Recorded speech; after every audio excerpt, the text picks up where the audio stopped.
এই জুলাই সনদ দিয়ে আমি একটা কথা বলি, এটা ছাপা হয়েছে কালো কালিতে, কিন্তু এর প্রত্যেকটা অক্ষর রক্ত বিন্দু দিয়ে লেখা হয়েছে, এটা মনে রাখবেন।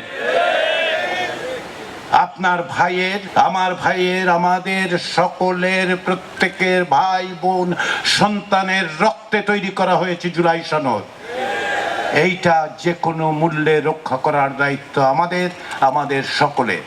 আসুন আমরা সকলে মিলে চেষ্টা করি, মানুষকে বোঝানোর চেষ্টা করি যে এই সুযোগ যেন হেলায় না হারায়। অনেক প্রাণের বিনিময়ে, অনেক কষ্টের বিনিময়ে, অনেক নির্যাতন নিপীড়নের শিকার হয়ে আমরা এখানে এসেছি। আসুন আমরা সকলে মিলে, আপনার হাতে যে চাবি সেটা দেশের চাবি, দরজাটা খুলুন।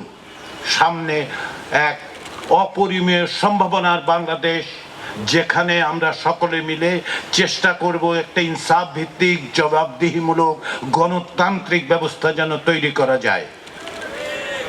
আমরা ফ্যাসিবাদকে পরাজিত করতে পেরেছি, আমরা অবশ্যই একটা সুন্দর বাংলাদেশ গড়ে তুলতে পারবো যদি আমাদের মধ্যে ঐক্য থাকে।